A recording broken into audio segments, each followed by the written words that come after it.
Hi అండి, welcome back to our channel అమ్మచేతి ప్రేమ. ఈరోజు మన ఛానల్లో పచ్చి మామిడికాయ టమాటా రోటి పచ్చడిని ఎలా చేయాలో చూపిస్తున్నానండి. మనం వెజ్జీస్తోనే కాకుండా ఇలా పచ్చి మామిడికాయతో కూడా చక్కగా ఇలా రోటి పచ్చడి చేసుకుంటే కమ్మగా ఉంటుంది కదా. ఇంకా అన్నం మొత్తం దీంతోనే తినేస్తాము. ఇది చపాతి, రోటి, జొన్న రొట్టెలు వీటిలో కూడా చాలా బాగుంటుంది అన్నమాట. ఇలా వేడి అన్నంలోకి ఈ పచ్చడి వేసుకుని నెయ్యి తగిలించి దీన్ని కనుక తింటే ఇంకా ఎంతైనా కూడా ఇలా తినేస్తుంటామండి. ఇంకా వేరొక కూర కూడా అవసరం లేదు. మరి ఇంకా ఏమాత్రం లేట్ చేయకుండా వీడియోని స్టార్ట్ చేసేద్దాం. చూడండి, ఈ పచ్చడి కోసం అయితే ఇక్కడ చూపిస్తున్నట్టు ఇలా మీడియం సైజులో ఉండే మామిడికాయ సరిపోతుంది. ఇక్కడ నేను చూపిస్తున్నట్టు ఈ మామిడికాయని టెంక రాకుండా ఈ విధంగా కట్ చేసుకోవాలి. మీరు ఇన్ కేసు పుల్లగా ఉన్న మామిడికాయ కనుక తీసుకుంటే సగం వరకే తీసుకోండి. పూర్తిగా తీసుకుంటే పచ్చడి బాగా పులుపు వచ్చేస్తుంది. చూడండి, ఇలా కట్ చేసిన ఈ మామిడికాయ ముక్కలో ఈ 2 పార్ట్లు మనకు సరిపోతాయి. టెంకని పూర్తిగా ఇంక పక్కన ఉంచేసుకుందాం. ఇప్పుడైతే దీనికోసం ఇక్కడ నేను 5 టమాటాల వరకు తీసుకున్నానండి. ఇవి చిన్నగా ఉన్నాయి కాబట్టి 5 తీసుకున్నాను. మీడియం సైజులో ఉంటే 3 వరకు తీసుకోండి.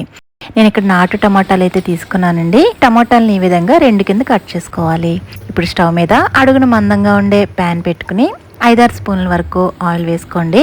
ఆయిల్ హీట్ అయిన తర్వాత 10 నుంచి 12 వరకు పచ్చిమిర్చిని ఇలా నిలువుగా ఇలా కట్ చేసుకుని వేసుకోవాలి. ఇప్పుడు దీనిలోకి మనం ముందుగా కట్ చేసుకున్న టమోటా ముక్కల్ని కూడా ఇలా టర్న్ చేసుకుని అన్ని కూడా ఈ విధంగా సెట్ చేసుకోవాలి. అలాగే మనం కట్ చేసిన మామిడికాయ ముక్కల్ని కూడా ఈ విధంగా తిరగేసి బోర్లించి పెట్టుకోవాలన్నమాట.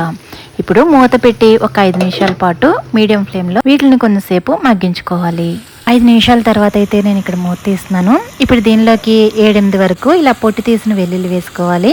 అలాగే ఈ పచ్చడికి ఎంతైతే సాల్ట్ పడుతుందో సాల్ట్ని కూడా ఇక్కడ చూపిస్తున్నట్టు ఇలా స్ప్రెడ్ చేస్తున్నట్టు వేసుకుని మూత పెట్టి వీటిని బాగా మగ్గించుకోవాలి.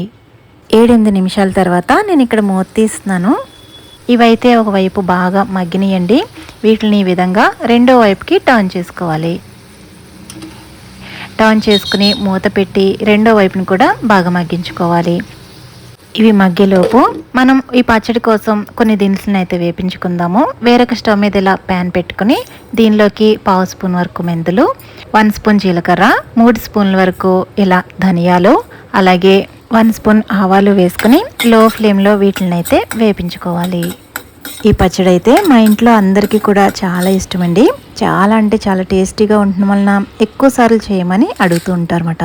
చూడండి, ఇలా దినుసులు బాగా వేగాక 7-8 వరకు ఇలా ఎండుమిర్చి కూడా వేసుకొని ఒక 2 నిమిషాల పాటు వేపించుకోవాలి. చూడండి, ఇలా ఎండుమిర్చి కూడా బాగా వేగాక ఇప్పుడు దీనిలోకి 2 టేబుల్ స్పూన్ల వరకు నువ్వులను వేసుకోవాలి.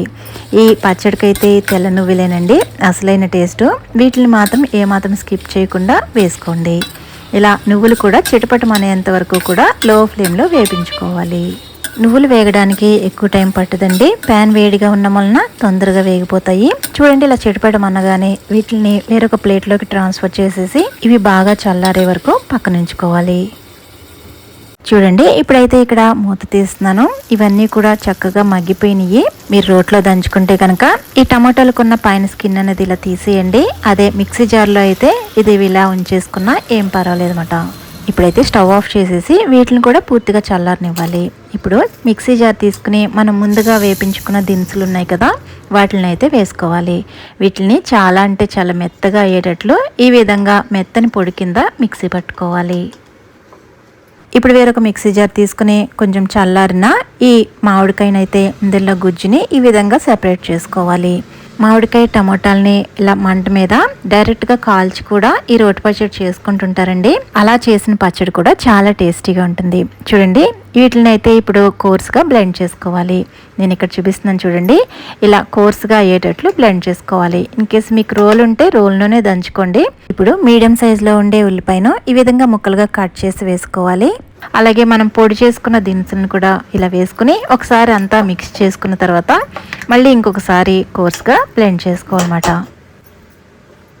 ఇలా బ్లెండ్ చేసుకున్న తర్వాత ఇప్పుడైతే చూపిస్తున్నాను చూడండి, పచ్చడిని ఈ విధంగానే మనం రైస్లోకి తీసుకోవచ్చు, లేదా ఇంకొకసారి తాలింపు పెట్టుకుని కూడా మనం చేసుకోవచ్చు అన్నమాట.